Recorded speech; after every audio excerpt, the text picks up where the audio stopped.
Nuestro cerebro es un órgano muy misterioso que no terminamos de conocerlo. Es por ello que en esta oportunidad nosotros queremos dar por exposición la sinapsis neuronal y para esto comenzamos dando la bienvenida a nuestro profesor, doctor Luis Ángel Aguilar Mendoza, y también presentar a mis compañeros, Yomeli Sandra Menacho Rojas, José Antonio Obregón Espinosa y mi persona, Cintia Tomás Angulo. La sinapsis es de la comunicación de dos neuronas entre sí. Son uniones de la cual, valga la redundancia, se llaman sinapsis y envían mensajes unas con otras. En esta oportunidad, mi compañera Yomeli va a explicar sobre ello. Ya, muchas gracias por el pase. Cuando hablamos de sinapsis neuronal, neuromuscular y neuroglandular. La neuronal, como ya sabemos, es de neurona a neurona. La neuromuscular es de una neurona a una célula muscular. Y la neuroglandular es de la neurona a la célula glandular, ¿no?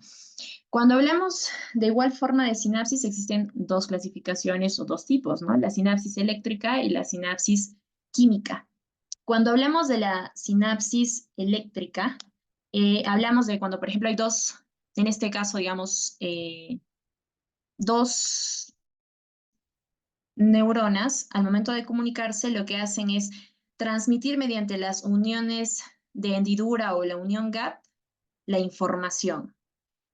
Como vemos en la imagen A, vemos dos neuronas conectadas. En este caso, el número 1, que es la flechita, es la que transmite la información entre las células por este medio de transporte de iones. Cuando hay un impulso, se activa el canal de sodio, lo cual libera la información.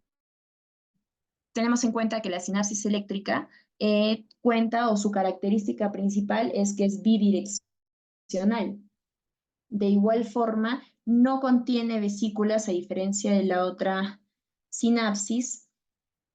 Y hay tipos, ¿no? O existen en menor cantidad en nosotros los vertebrados. Existen mucha mayor cantidad en los invertebrados.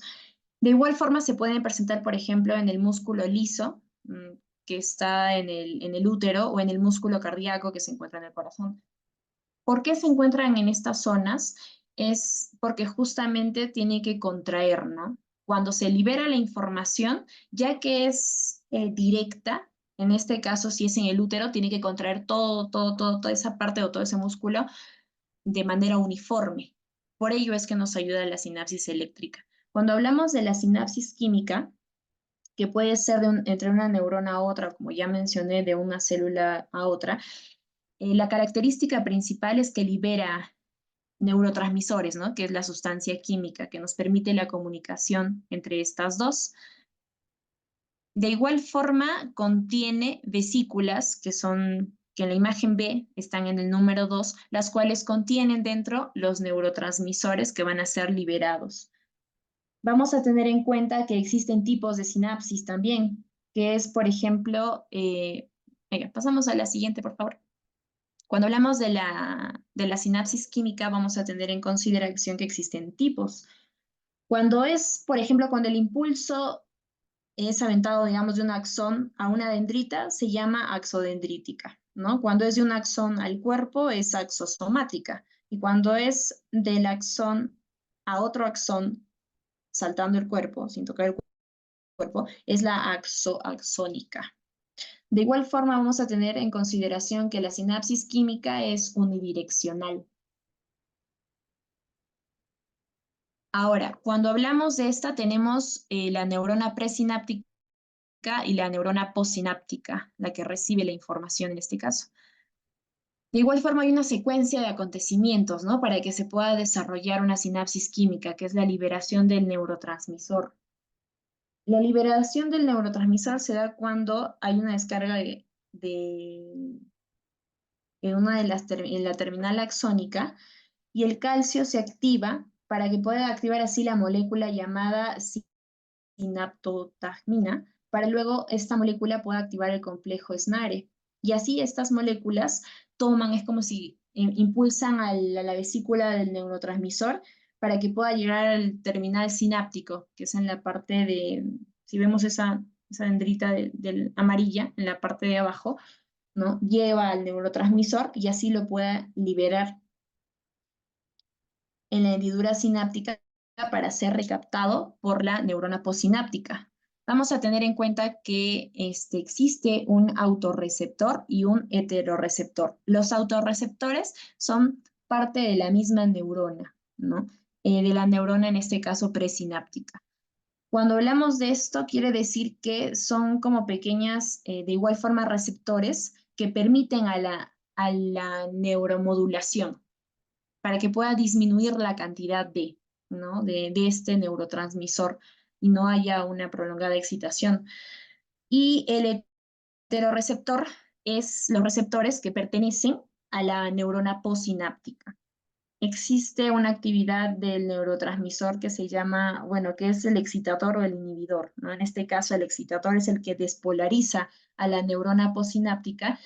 Puede ser un ejemplo la adrenalina, y el inhibidor es la que hiperpolariza a la neurona, o sea, la hace menos excitable, ¿no?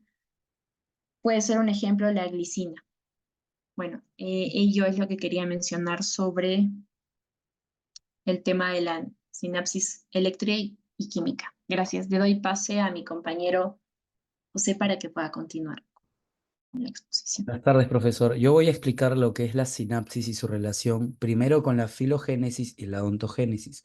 Sabemos que la filogénesis es el estudio de la comparación entre la evolución de los animales y del ser humano. Una gran, un gran paso en la evolución del ser humano y que lo diferencia de los demás animales es el origen de la sinapsis. Las sinapsis químicas y eléctricas han evolucionado para cumplir diferentes funciones en el sistema nervioso.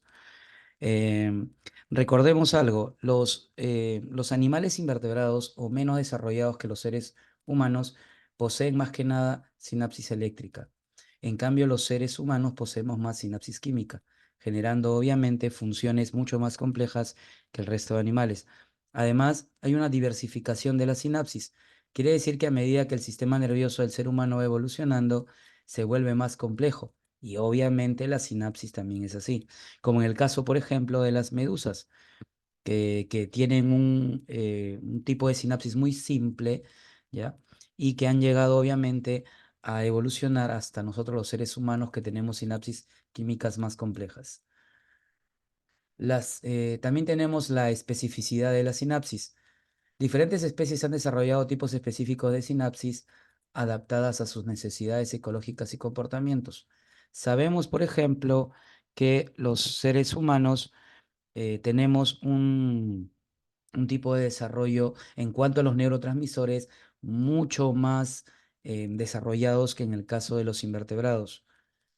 La plasticidad sináptica es la capacidad de la sinapsis para fortalecerse o debilitarse con el uso.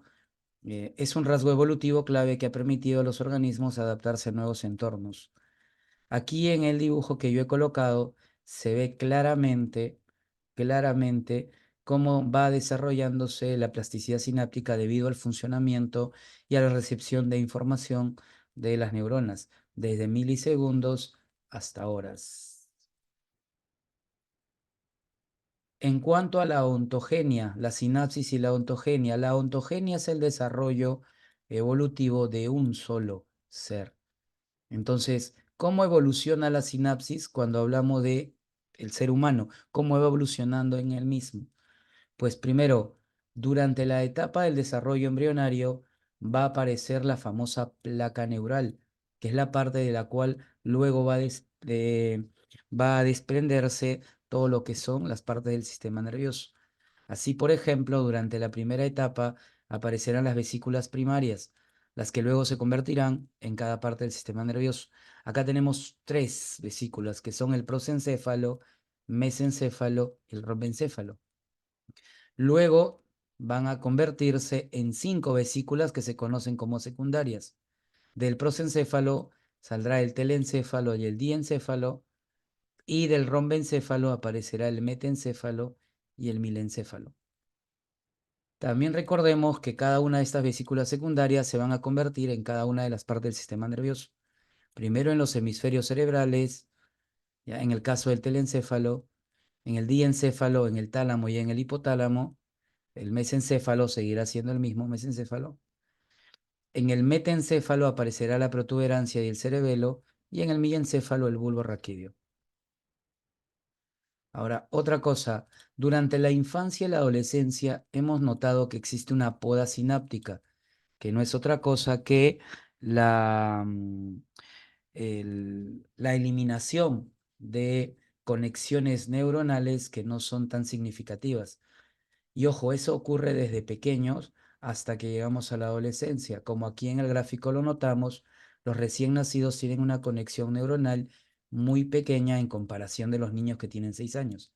Pero a partir de ahí empieza a haber una poda, es decir, empiezan a eliminarse conexiones sinápticas que no son tan importantes para dejar paso a conexiones que sí lo son. Por lo tanto, ya los adolescentes, a diferencia de los niños, pueden desarrollar habilidades más complejas, ya sea en la memoria, en el aprendizaje, etc. Y finalmente, durante la edad adulta, debe de mantenerse las conexiones sinápticas de igual manera como en la adolescencia. Pero eso sí, va a haber un pequeño desgaste o una disminución de la plasticidad sináptica. Sin embargo, ya durante el envejecimiento, vemos que esta conexión sináptica, esta plasticidad neuronal ha bajado muchísimo. Por eso, para evitar ese tipo de cosas, lo que se quiere es tener experiencias de aprendizaje continuo para fortalecer y evitar que esa plasticidad sináptica descienda. Como aquí en el ejemplo, esta es una neurona normal que va a ir descendiendo en cuanto a sus conexiones hasta desaparecer durante la vejez, lo que comúnmente nosotros podemos notar en casos como por ejemplo el Alzheimer. Pero si nosotros tenemos experiencias de aprendizaje continuo, estas conexiones se van a mantener a lo largo del tiempo. ¿Listo? Ahora sí, dentro de las exposiciones tuvimos que responder algunas preguntas. Doy pase a mi compañera Yomeli para que responda la primera pregunta. Muchas gracias. La primera pregunta es: ¿cómo ha influido la evolución del sistema nervioso en la complejidad de la comunicación neuronal de diferentes especies? Vamos a tener en consideración que cuando hablamos de evolución, pues es algo que está en constante cambio, en constante crecimiento o en constante mejora, ¿verdad? Nosotros, el sistema nervioso ha ido evolucionando a través del tiempo, pero teniendo en consideración ello, se habla sobre los invertebrados y los vertebrados. Justamente al inicio el compañero mencionaba con el tema de la filogénesis respecto a ello. Vamos a conocer que en los sistemas nerviosos de invertebrados, en las redes o plexos nerviosos desarrollados en cisnidarios, son una red difusa de células nerviosas, ¿no? Lo cual en el transcurso ha ido evolucionando, así es como se dice, ¿no? De cisnidarios a platelmintos, anélidos, artrópodos y a moluscos, ¿no? Poco a poco desarrollándose. Y en el nivel de los vertebrados, pues está el sistema nervioso central y el sistema nervioso periférico, lo cual está constatado también del encéfalo, de la médula espinal, lo que en el transcurso del curso hemos ido profundizando. Ello hace pues que se tenga o se genere redes, ¿no?, en el encéfalo, lo cual nos pueda generar que nosotros los seres vivos vertebrados o los animales, en este caso nosotros los seres humanos, podamos tener una memoria, inteligencia, capacidad de razonar, aprendizaje, a diferencia de otros animales que han ido en compañía de nosotros, ¿no? La evolución del sistema nervioso ha tenido un impacto significativo en la complejidad de la comunicación neuronal entre las diferentes especies. Algunas son los invertebrados, como mencionábamos, con la mayoría de sinapsis eléctricas, a diferencia de nosotros. Las investigaciones también indican que las vías neuronales especializadas han evolucionado en los primates para coordinar una amplia gama de sistemas de comunicación y así facilitando vínculos más complejos, ¿no?, de parentesco o amistad. Los estudios en cerebros de ratones, macacos y humanos revelan también un gradiente evolutivo en las estrategias de comunicación, desde el procesamiento de información selectivo hasta el procesamiento paralelo, actuando así el procesamiento paralelo como un conector importante entre las diferentes sistemas cerebrales en los humanos. Además de una expansión, ¿no?, de familias de proteínas como las moléculas de adhesión celular y los receptores de superficie, ha desempeñado un papel crucial en las funciones del cableado neuronal. Bueno, ello es lo que se quería comentar respecto a la pregunta de la cual yo estaba encargada, ¿no? Le doy pase a mi compañero para que pueda responder la segunda. Muy bien, voy a responder la segunda pregunta que está aquí. ¿Cuáles son las etapas críticas en el desarrollo ontogenético del sistema nervioso humano? ¿Cómo afectan la capacidad de la comunicación neuronal? La primera etapa se llama la neurulación, que es cuando aparece la placa neural, que es la que luego se convertirá en todas las partes del sistema nervioso. Cuando hay un problema en esta etapa, se pueden generar problemas de malformación, como por ejemplo la espalda bífida o la anencefalia. La proliferación celular es la etapa donde aparecen una gran cantidad de neuronas y células gliales que luego van a dar origen, obviamente, a toda nuestro cerebro y sistema nervioso. Problemas en esta etapa pueden generar la microcefalia o la macrocefalia. La migración neuronal se refiere a la etapa donde las neuronas migran, cambian de lugar en diferentes partes de la corteza cerebral y del cerebro en general. En esta etapa, cuando no se da un buen desarrollo, puede generar la lisencefalia y la heterotopía. Finalmente, chicos, los 4 últimos: diferenciación celular, sinaptogénesis, que se refiere a la capacidad que tienen las neuronas para diferenciarse en cuanto a sus funciones específicas. Cuando hay un problema aquí, se puede generar el famoso trastorno del espectro autista. La mielinización es la etapa donde se genera la mielina de las neuronas. Y esta etapa, que se va a dar hasta la adolescencia, es una etapa donde se va a dar una proliferación muy rápida del impulso nervioso. Ahora, si no hay una etapa correcta de mielinización, lo que puede generarse es, por ejemplo, la esclerosis múltiple. La poda sináptica es la etapa donde se da la eliminación de conexiones sinápticas que no son importantes, permitiendo la generación de habilidades complejas. Si la poda sináptica no se da de una manera adecuada, puede generarse trastornos neuropsiquiátricos como la esquizofrenia. Y la plasticidad sináptica y el mantenimiento, que se da toda la vida, es la etapa donde, por cuestiones de las funciones y la adaptación, se genera un aumento y una mejora de nuestro cerebro y del sistema nervioso. Si esta plasticidad sináptica no se mantiene, puede generar problemas en la memoria, en el aprendizaje y en la adaptación de nuevas experiencias. Gracias. Doy paso a mi compañera Cindia. Muy bien, continuando con la exposición, voy a responder a la pregunta: ¿qué factores genéticos y ambientales influyen en el desarrollo de las conexiones sinápticas? Tenemos aquí en pantalla, si puede pasarlo por favor, que hay diferentes factores. Uno de ellos es el genético, ¿no? Son genes específicos. Estos genes son unidades físicas y funcionales básicas en donde están formados por el ADN y ellos producen las proteínas. Entonces, estas proteínas son las que van a ser transmitidas por medio de la información, y acá tenemos algunas proteínas como el SNER, que vienen de 2 tipos. Uno de ellos se aloja en la membrana diana de la vesícula, lo otro es en la misma vesícula, como lo estamos viendo ahí. Dentro de estos también tenemos aquí proteínas que bien son de estas mismas, que vienen a ser la sinaptroberina, que viene a ser la bis-SNAR, la sintaxina, que viene a ser la DISNAR, y la SNAP25, que también viene a ser la DISNAR. También a ello hay unidades celulares y también adhesiones celulares y factores de crecimiento. También tenemos algunas variantes genéticas dentro de los factores. Estas variantes no permiten que se pueda dar con mucha facilidad lo que es la sinapsis, el desarrollo de la sinapsis. Si puede pasar, por favor, la otra diapositiva. Tenemos acá las variantes que son mutaciones, y como vemos acá en la imagen, es tipo un desorden en la otra parte.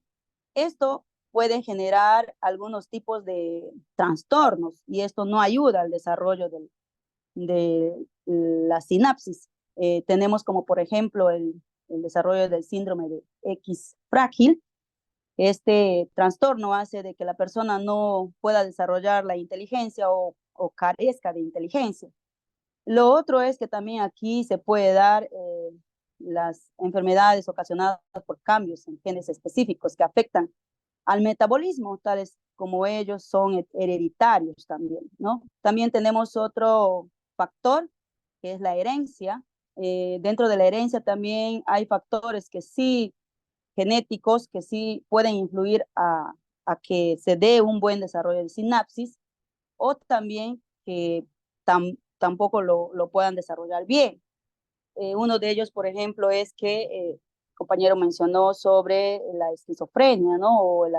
Bueno, la esquizofrenia se ha demostrado que es una enfermedad de herencia. Entonces, también esto no ayuda a que se pueda desarrollar una buena sinapsis. Tenemos también factores ambientales, que puede pasar, por favor, la diapositiva. Factores ambientales que viene a ser la estimulación sensorial, experiencias sociales y emocionales, y la nutrición y salud. Como sabemos, la estimulación sensorial, va a estar con las actividades y experiencias ambientales que son exteriores, ¿no? Y que nuestro cuerpo y nuestro desarrollo del sistema nervioso lo va a adaptar, lo va a hacer, como decíamos, un impulso, ¿no? Para que pueda llegar esto a las neuronas y se haga la sinapsis. Tenemos las experiencias sociales y emocionales, que son experiencias que cada ser humano está a diario expuesto, y eso también va a hacer que la sinapsis pueda desarrollarse con normalidad, ¿no? Y nutrición y salud. Los factores como nutrición adecuada también ayuda a que la sinapsis se pueda desarrollar con normalidad.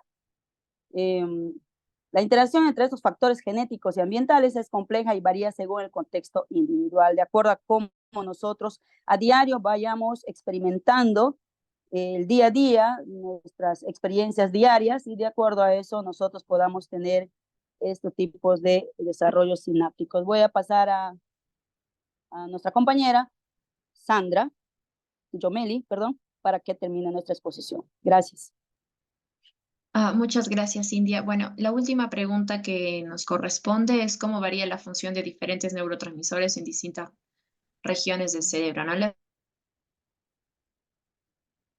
función de diferentes neurotransmisores que varían en las distintas regiones del cerebro, lo que refleja sus funciones fisiológicas y su impacto en diversos procesos.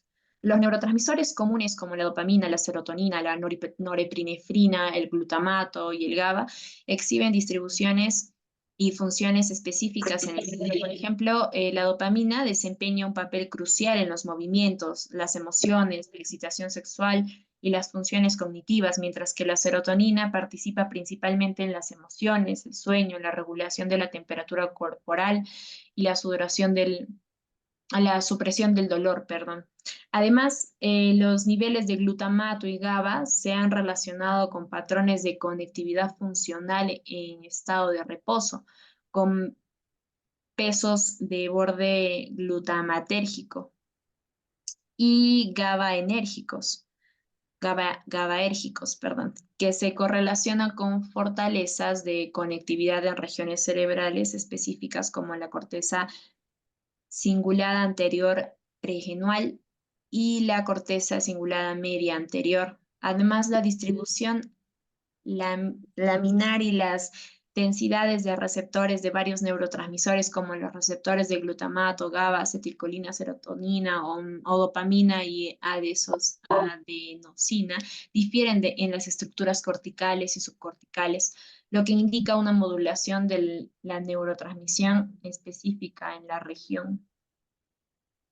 Bueno, ello era lo que como equipo queríamos poder mencionar, ¿no? Para poder profundizar justamente los temas que se han ido llevando a través de este mes. Muchas gracias por su atención y espero hemos podido cumplir con cada una de las expectativas.